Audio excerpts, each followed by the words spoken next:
Amen.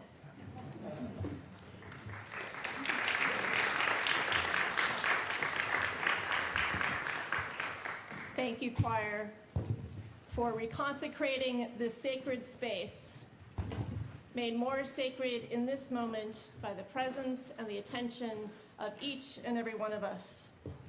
Our live stream has connected viewers between this sanctuary and places as far as Switzerland, Mombasa, Toronto, and Ecuador, and local places like New York City, Boston, Cambridge, and Woburn. This is the place where we're planning to say, if you're joining by live stream this morning, you'll notice that we're using our YouTube channel where you can now make comments. And despite road testing it for most of Friday, it is not working. But hopefully by now, folks at home have gotten an email where they can find us, or they've seen the comment on the YouTube page where they can find us, and you're joining us through old-fashioned StreamSpot.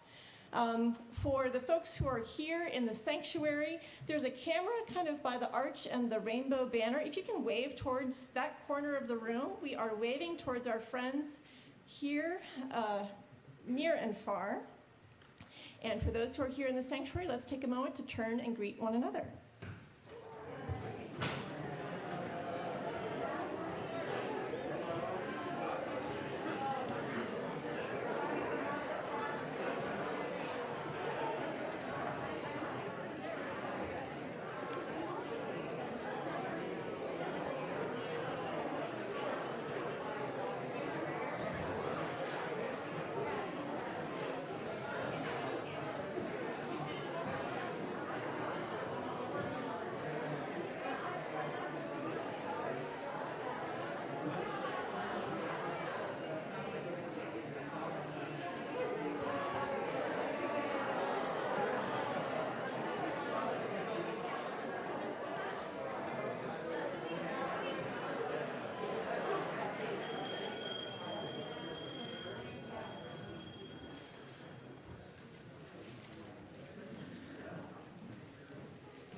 Good morning.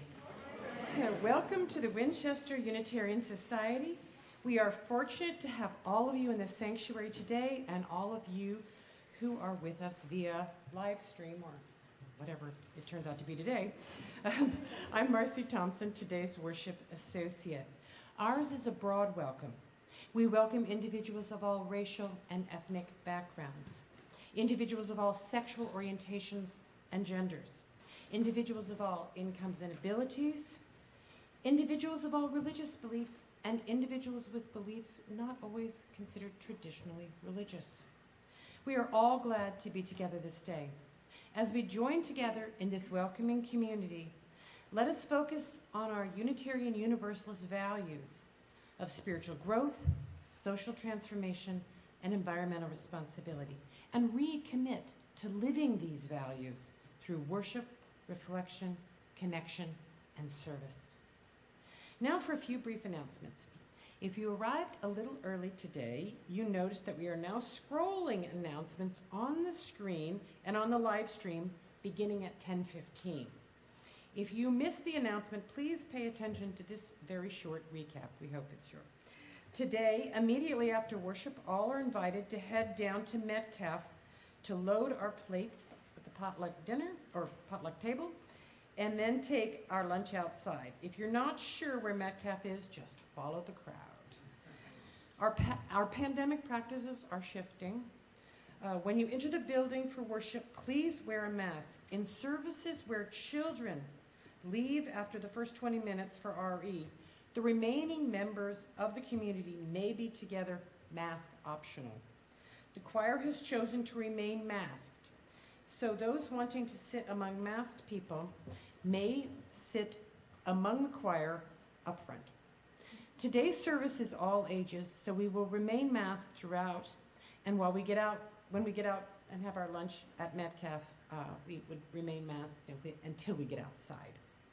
We would like to thank Jennifer Edwards for all her work in arranging our snacks and good eats for our summer services. Thank you, Jennifer.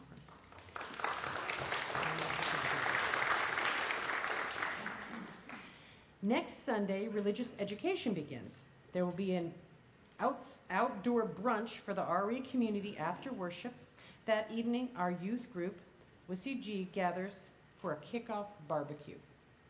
Also next Sunday, we will hold a memorial service for longtime member and leader John Russell at 2 p.m. All are welcome. Yoga is back with a new day and time. Thursdays from 5:30 to 5:45 start. Well, it says 5:45. That's odd. Okay. Thank you, Fritzy. That's, yeah. 6:45 starting September 22nd. The class is led by member Fritzy Nace. Mats, blankets, blocks, and straps are provided. For all these things, please see our newsletter highlights for more information. And now let us receive a special welcome from Unitarian Universalist Association President and former WUS student minister, the Reverend Susan Frederick Gray.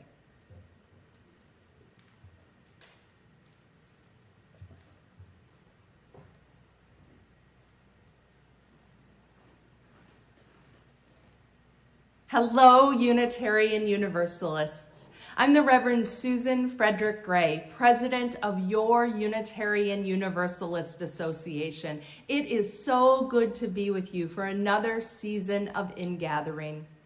This time marks the end of summer, when we come together to renew our commitments to each other, to our Unitarian Universalist communities, and to begin another vital year of ministry. In the summer months, I hope that you and your loved ones found some time to rejuvenate your bodies and spirits, to rest, to enjoy the long summer days, to pursue hobbies that bring you joy. I know that the world is all too much, and it matters that we take time to rest. For rest is necessary for the quality of our lives, of our ministries, and of our spirits. We are all living in what I have come to call a liminal time, a time in between. The pandemic has upended so much. After 2 years plus of virtual and hybrid gatherings in our congregations, the ways in which people connect to religious community has broadened, and new patterns are still emerging. On so many levels, what comes next is still unfolding and being imagined.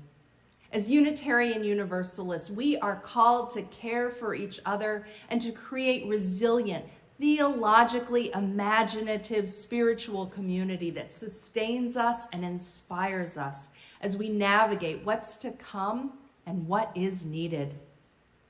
And there is so much needed. From support access to reproductive care to showing up through UU the Vote to elect leaders that will work to protect our children, our planet, our future, and our deeply held values. It also matters that we attend to doing the fundamentals of religious community, like supporting children and families recovering from, and in some cases still experiencing, the collective trauma of the last few years. Our world needs our message of love and justice. Our world needs brave, bold, and loving communities that are in the struggle for equity, dignity, and compassion. One way to join with your sibling Unitarian Universalists in this work is through UU the Vote. You can find out more at uuthevote.org. Your Unitarian Universalist Association is the embodiment of the covenant that all of our congregations make to each other to support each other. And the UUA is here because of your commitment to make and support and amplify our values, to support each of our congregations in their time of need, and to be more than any of us are alone. At the UUA, we are committed to being steadfast partners with you in this liminal time and in all that is ahead. As you gather in this sacred hour and join again in community, May we each remember the hundreds and thousands of Unitarian Universalists that are gathering all across our association, celebrating and calling themselves back into the power and the possibility of faithful community. For we are not alone, and we make each other strong. I send you my love and my blessings as we enter this new congregation year and celebrate in gathering. Much love and deep care to all of you.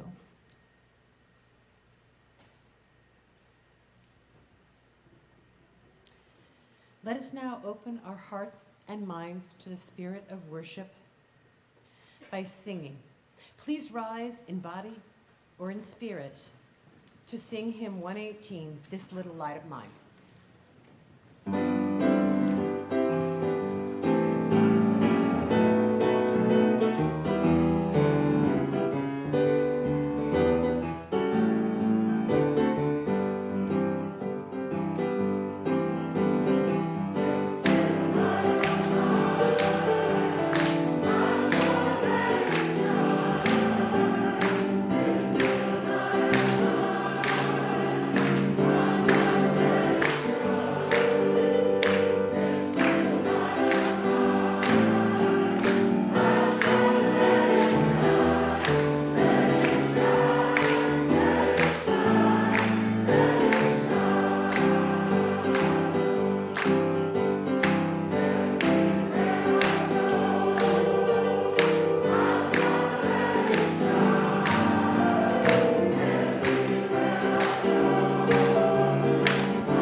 As folks take their seats, I invite our youngest friends to take a seat here before the stairs. That's you with the fun glittery ear hats. All children, please come forward. So we're going to start with a very short story. It's a story I heard. I don't know if it's true, to tell you the truth, but there is some honest truth in it. In this story, there's an anthropologist who visits an indigenous community, and they form a relationship, and the anthropologist pays attention to what the indigenous community is singing about and praying about, and eventually, the anthropologist pulls aside a leader and says, you know, I notice that when you sing songs about water. I notice when you pray about water. Why are you so focused on water?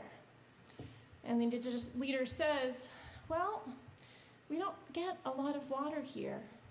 That's why we're always singing about the rain, and we need water to survive. That's why we sing about water. That's why we pray about water. And then they pause, and they asked the anthropologist a question. So I've listened to some of your songs on the radio, and I notice that you're always singing about love. Is it because you don't quite get enough of it? I invite our children to come up on the chancel as they will light our chalice.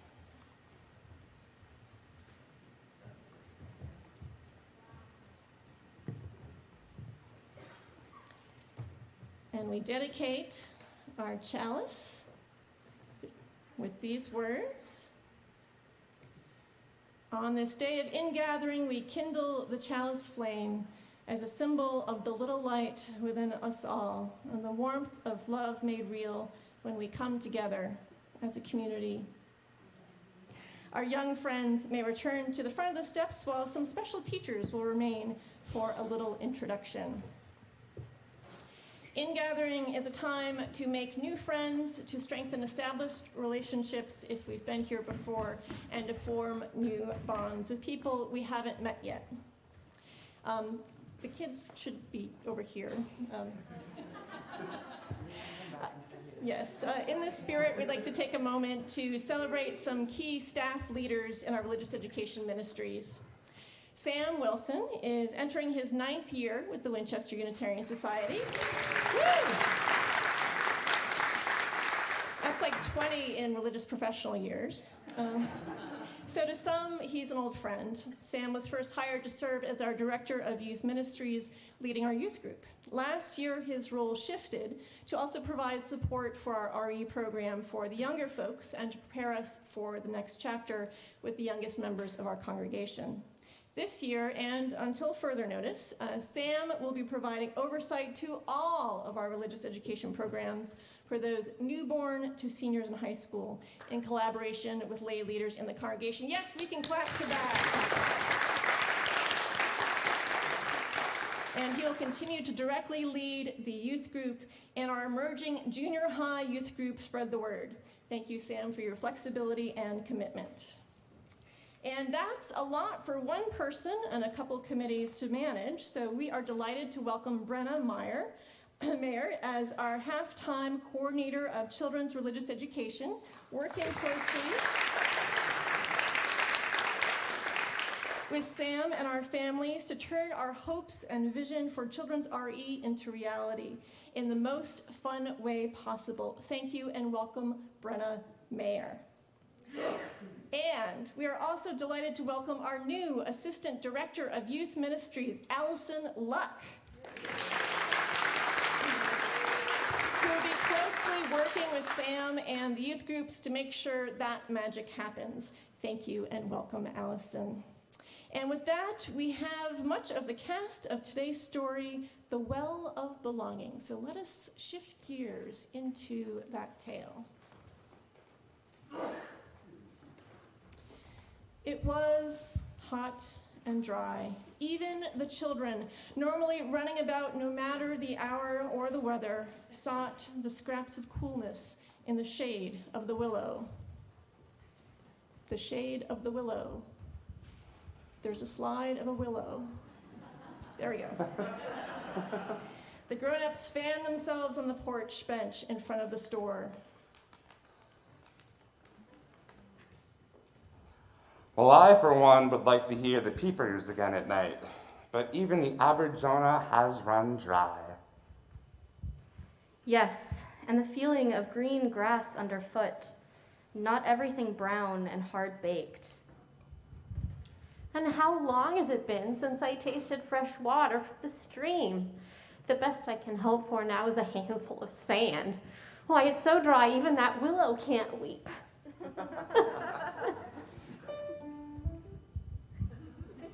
I talked to Fred at the farmer's market. He said that the farmers don't think their farms will survive if we don't get some water soon. I feel bad for the kids. Summer was always a time of freedom and adventure when I was growing up. They lie around in the shade instead of running and exploring like we did as kids. It's just too darn hot. How did it come to all this? Is there anything we can do? We believe that human beings can change things. But sometimes before we act, it's important to pay attention to what we're feeling when times are stressful, like during a drought, or times when we're afraid, like when we worry about where the plants and animals will find enough water. When we're feeling strong things, even when we feel joy, it is good to take part in ritual. Rituals are a way of saying what we feel, but without words and with our bodies. So I invite us to imagine the people in this story leaving the store, to pause and to participate in a ritual of some sort. It is something they can do before they go and do something. It is something that can heal an already anxious heart, calm a troubled mind, and lift an already elevated spirit. We're going to pause too. It is our regular practice to kindle the light, a time to light a candle here in the sanctuary or at home in recognition of a joy, sorrow, or concern we hold within. Our young friends are invited to light the LED candles in front of the lectern table, while adults may light the candles at the side table. If you would like a candle brought to you, please raise your hand. As we prepare to kindle the light, I invite us to bear witness to the joys and sorrows we hold in this community and beyond. We hold in love Ellen Lang, celebrating her recent birthday and healing from recent knee surgery. Ways to be in touch may be found in highlights. We remember with gratitude and great love John Russell. A service and celebration of his life will be held next Sunday at 2 p.m. We celebrate with Joan Baldwin and Martina Werner, whose art is being featured at the Winchester Public Library for the month of September. And beyond this community, in the wake of the death of Queen Elizabeth, we affirm resistance to empire, to colonialism and its monarchs, and we remember a leader of long, difficult, and selfless service to needs greater than her own. Long live duty, long live service, long live grace, long live hope for a better tomorrow. And recall the pain of this day, this anniversary of the terrorist attacks on September 11th, 2001, the losses and suffering and lives forever changed for those who survived. I now invite us to kindle the light, after which we'll be together in a time of shared silence. Let us join in this ritual of memory and hope together.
The heat continued without a drop of rain to give anyone hope that there might be more. The children gathered under the willow every day, but no one had the energy to play. In fact, the heat was starting to fray their tempers a bit. So what will we do? We can't go wading, we can't catch frogs, we can't even play tag without getting so hot we have to lie down. Come on, no need to get sore at us. We didn't tell the rain to stop. Don't talk back at me, I'm older. Both of you quiet. Between your griping and this heat, I'm getting a headache. I wonder what the grown-ups are planning to do. I mean, we can't go much longer without rain. Now, the grown-ups, they were having a similarly unproductive conversation on the porch bench. Well, it might work okay for you to be inside with your shades drawn, but that doesn't help the farmers' plants live. And I'll remind you that those plants end up on your dinner table. Sooner or later, the consequences of this drought are going to come knocking on your door too. I don't need reminding. The ugly brown patch that was my beautiful lawn is reminder enough. Ha! The last I knew, you can't eat grass. All right, you two, that's enough. No sense getting your dander up in this heat. It isn't healthy. Good morning. How are you today? You could say that we're getting a little hot under the collar from this dry spell. Isn't it awful? I mean, the heat is bad enough, but then we start getting short with one another. It makes it even worse. I asked Mrs. Welby there at Cafe Nero downtown if she could make my sandwich without lettuce, and she nearly barked at me that there wasn't any lettuce anyway.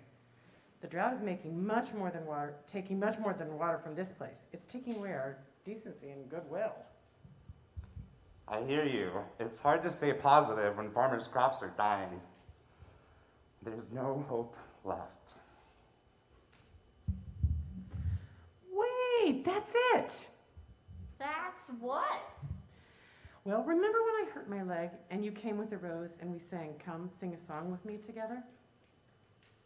Well, that did me a world of good. I was up and about in no time. What are you getting at? Well, let's sing together now. How's that going to bring the rain? It won't necessarily, but it will certainly make us all feel better being together with a common purpose, don't you think?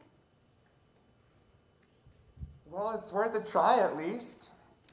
So they gathered together other townspeople, including the children, and they started to sing.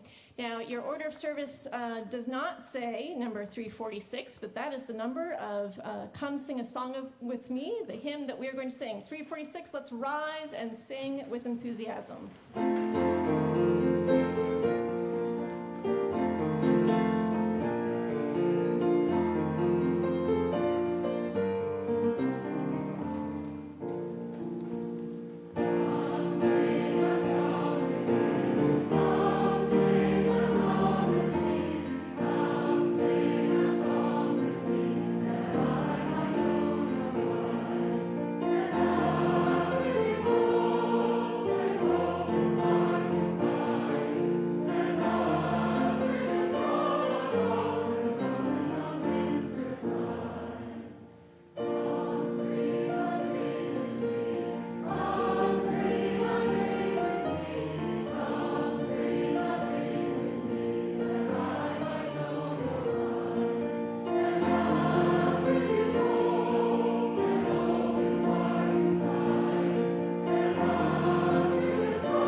As the town folks sang together, they remembered all of the times they had supported each other in the past.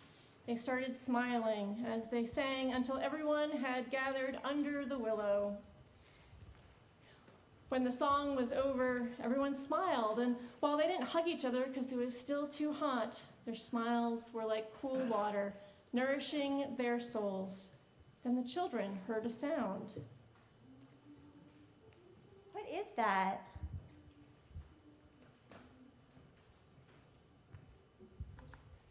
What's what? Yes, it's coming from over there. Oh, I'm sorry to interrupt. I heard your singing and I just had to come and see who was making such a joyful noise in this heat. I know that song well, although it's been many years since I've heard it. I especially like the part that says, "And I'll bring you hope when hope is hard to find." The townsfolk felt like the singing and the newcomer had brought them back to themselves and all that they meant to one another. They welcomed this new person into their town and into their hearts. And while her arrival didn't bring any rain that day, she did bring the gift of hope and faith in each other. This stranger, this new friend, was a physical reminder of how everything will change, and sometimes for the better. One day, soon after the stranger came to town, it started to rain.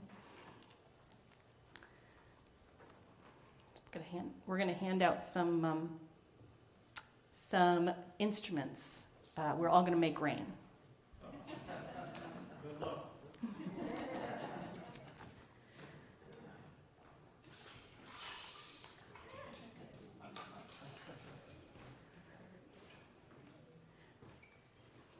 There's drums and shakers and all kinds of noise makers, so dig in. So when we invite people to make drops, is that just making a little bit of noise? So if you don't have an instrument, I will show you with my hands a suggestion of what you could do to make noise. Okay? All set, Sam? It started with a few drops.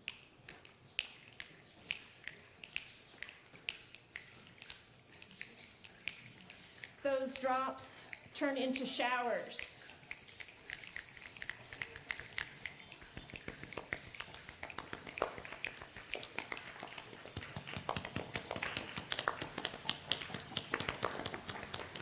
And those showers turned into storms.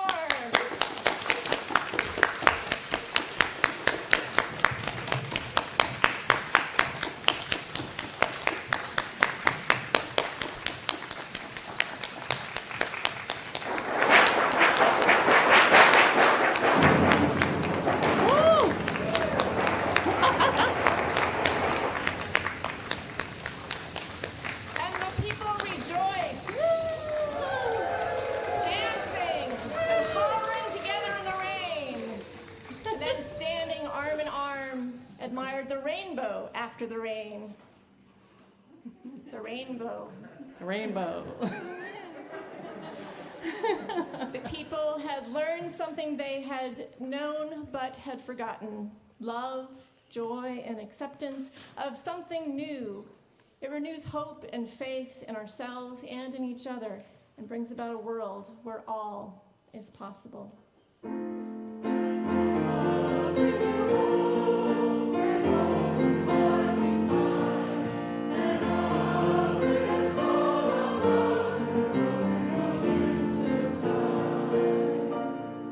Thank you, cast.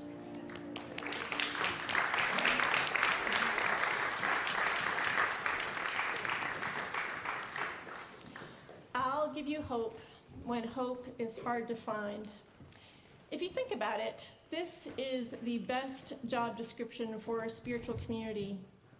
Most of us can think about life's big questions on our own, but when we're afraid, when we don't know what's going to happen next, it's hard to get through those times by ourselves. Today's story about a drought was a fictional one written by Lane Hammock and tailored for today by our own Brenna Mayer. But if you've been paying attention to the weather this summer, the story wasn't entirely made up. Here is a map I found on a website tracking the water levels in Massachusetts. We have been in a time of severe drought, according to the people who study these things. I'm not surprised. Not too long ago, I was taking my dog Armand for a walk at Horn Pond. If he were standing in this spot when the wet water is at its usual level, he would be in over his head or at least swimming. Sometimes the water runs low. Sometimes the pond goes dry. We can't make it rain, so sometimes the only thing we can do is hope. If I'm going to be honest, though, sometimes hope runs low, too. Every year we affirm that this place that we gather, our beloved congregation, is like the gathering of many waters, pooling together to soothe, to nourish, and to heal. But what do we do when our spiritual pond starts to dry up? There have been at least 2 moments I know of when there was a drought. There is a long-time practice of saving the water from water communion, setting it to boil to make sure we don't nurture any bacteria over the year, and using it in times of community care, when we bless a newborn child in a child dedication, or when someone is sitting in a hospital chair receiving chemotherapy. Many, many years ago, right after a time of upset in the congregation, someone threw out our saved water. Were they upset, or were they just trying to be tidy? Who knows? But thankfully, members of our pastoral care team still had some from when they visited congregants. One of the best gifts I received when I first arrived 7 years ago was a small container of water pulled from Karen Erickson's freezer. These few drops provided a link between my brand new ministry and many years of shared ministry before me. That year, we were also blessed to welcome water all the way from Marshvachahe, Transylvania, carried in the luggage of our partner church visitors. Going forward in a tangible way, they and their spiritual home have stayed with us. That was close. But there was another close call. As the years went by, I kept writing the dates of each water communion service on the container where I keep the water in my office. I soon realized that it would be better to print a label with the dates than use a pen, as I was running out of room. I decided to bring the container home with me, as that's where I keep my printer labels. This was early in the pandemic, when we were all getting used to working and attending school from home, making jokes about the frustrating things our coworkers did. One day, I came home from a walk and was horrified by what my coworker, my previous dog Temple, now of blessed memory, had done with the contents of my bag. You can't see it in the photo, but the container of water was in my bag. Temple apparently found it interesting and decided to chew a hole in it. True confession time. Most of the saved water communion water we have gathered and blessed and passed on from year to year, was then soaking into my rug. I held up the container and looked closely. There was but one large drop of water left, pooled in at the bottom. This one drop was like a seed. I found another container, transferred the drop, added some more water, and the line throughout time was again made unbroken. It makes sense that the water almost ran dry during the pandemic. The past few years have made it extremely difficult to gather, ironically, times when we perhaps needed community the most. Like other congregations, we have Zoomed and had outdoor gatherings that really should have been indoors, and relied on the phone and email when visits were not possible. But when folks have been honest with me, these ways of connecting have left many still feeling thirsty for community. If you're like me, these couple days this week when it rained brought great joy. After the storm, I brought Armand back to the pond and was delighted to see a shoreline very different from before. The water level is not back to where it's supposed to be, but I can observe that we are moving closer towards balance. These small signs give me hope. In our story, the people didn't know what to do in the drought. They ended up singing together, and then the rains came. The singing did not bring the rain. That's not how rain works. But we do know that the singing brought a sense of togetherness among the people. The singing brought hope, and that's how community works. Sometimes it takes someone from outside our circle, a newcomer, to bring us back to ourselves. Sometimes it takes some courage and effort to lift our voices when we're feeling down. But this builds more courage and more energy, which might inspire the people to change the things we can, like working in many different ways to better care for the earth so we have fewer droughts. The earth is far from being healed, and we in this congregation and beyond are still piecing together a new normal after years of disruption. But as we edge away from severe drought, as we move towards a time of more tangible connection, let us remember that just as the old systems of water and soil finding their balance still function as they should when they can, the magic of community, of finding and making hope and song with one another, is also still alive. Let us keep it alive, and let us help it grow.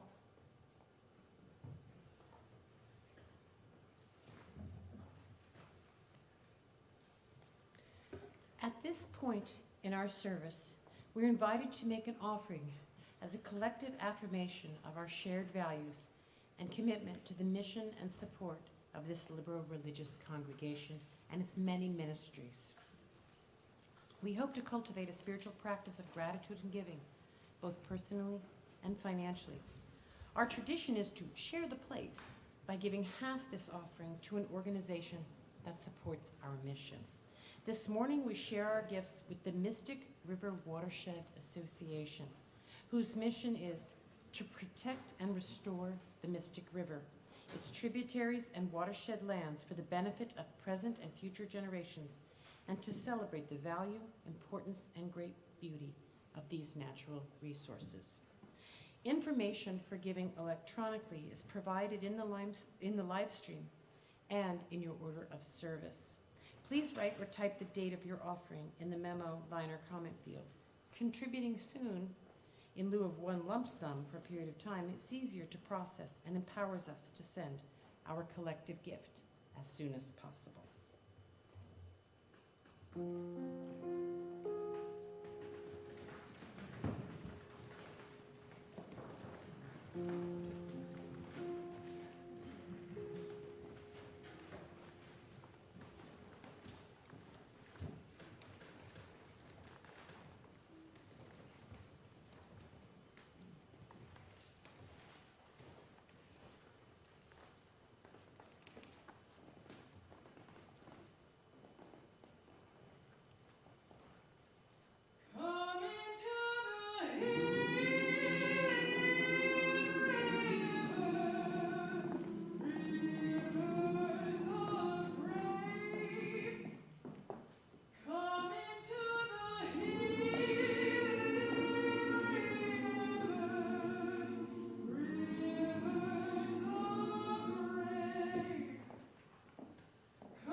Those who wish to do so are invited to share in the unison affirmation. We gather not for ourselves alone, but to use our common power to build the beloved community within and beyond these walls. We create and reaffirm this covenant this day to make justice flourish, to practice compassion amidst difference, and to embody transformative love.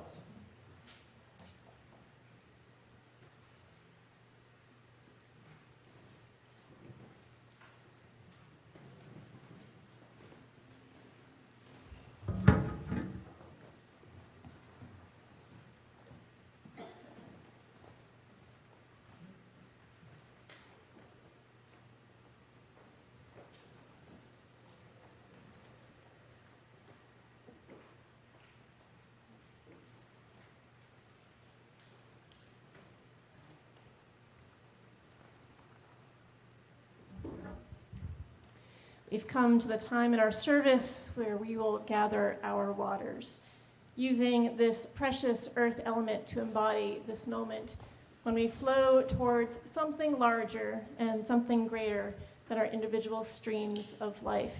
And the smaller tributaries maybe can go a little bit, there we go, back a little bit, please. I begin by recalling the original stewards of the land upon which we gather by pouring a little water from the Aberjona River. Aberjona from the Natick language meaning confluence. We remember Nanapashamet, the leader of a coalition of tribes, including the Massachusetts and the Pawtuckets, and his spouse and descendants, for whom this place, our spiritual home, is their home.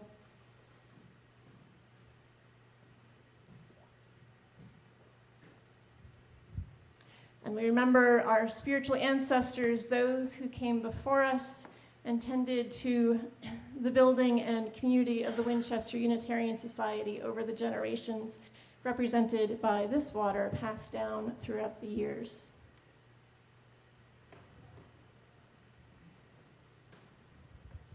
And we affirm those not attending in body today, but by live stream, by pouring some symbolic water for them.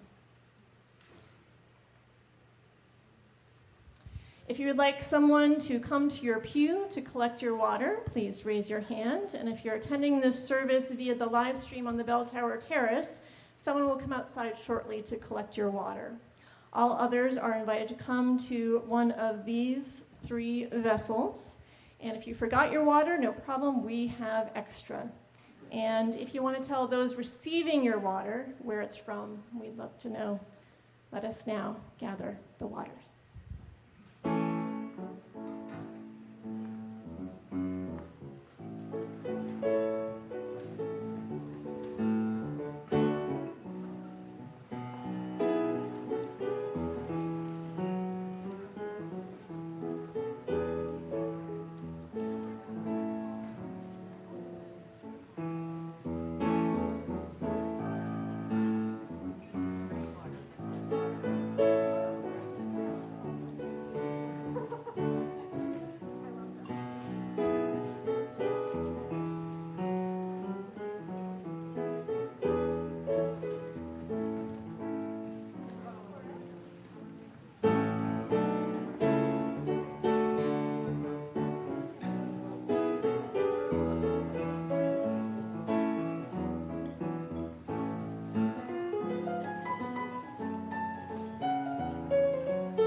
We have poured all of our waters together, and so now I will offer a blessing, and I invite you here in the sanctuary to join me by just raising a hand towards the bowl.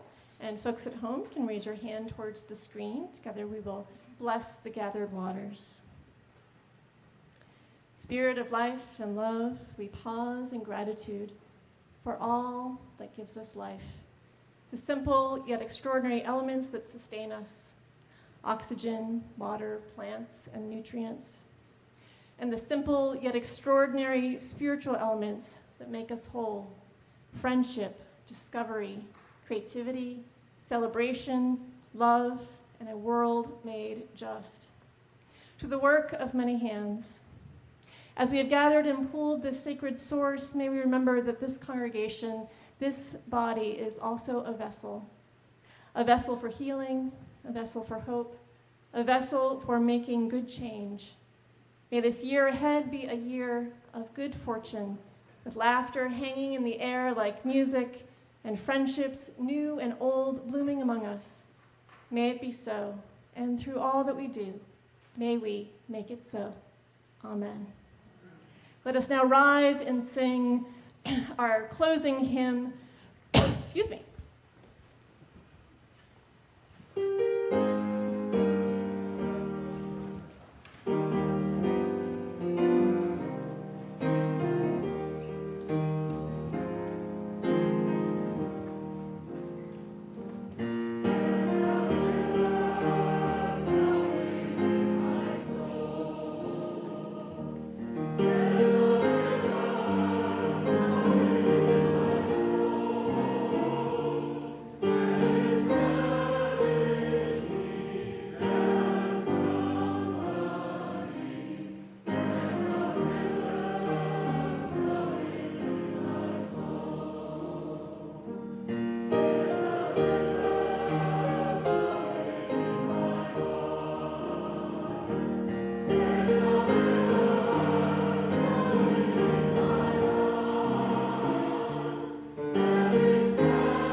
As we leave this place, may we know and share these blessings. After a long, dry heat, cooling waters. After the rain, a shining rainbow. After a long day, a sweet night's sleep. After the worry and the tears, a shooting star to bear our wishes to the heavens. After the gathering, the departing, only until we gather again. Go in peace. Amen.